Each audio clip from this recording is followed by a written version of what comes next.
Happy New Year! Happy New Year! Happy New Year sa'yo!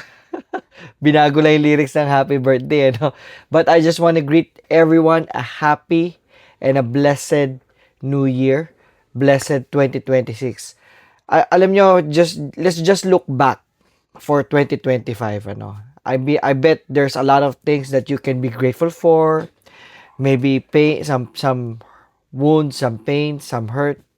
Negative ka agad? Hindi naman. Pero this, I would like to believe, are also part of the blessings that we have received for 2025. They are foundations. They are part of preparations. They are part of God's plan in a way. But for 20 for so that we may be ready and may be able to receive what is what are the things that we're gonna receive for 2026. Excited din ako para sa taon na to. Bakit? Kasi I would like to believe that this year is going to be better, bigger, brighter, and bolder for you. So if you believe that, why don't you comment? Why don't you type down in the comment section, what are you grateful for? And I would like to believe it's not just one. It can be as plenty as you can. But if you can write it all down in a piece of paper, Lord, thank you for this.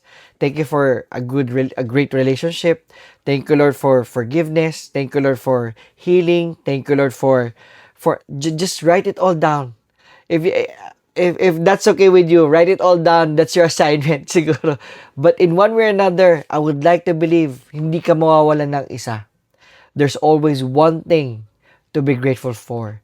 Yeah, some of us may have experienced some losses. Siguro iba yung Christmas celebration or New Year celebration ngayon na parang may kulang. But still, I would like to believe that God will continue to bless you. God will continue to bless each and every one of us for this 2027. 2027? For this 2026. But so, are you excited for 2026?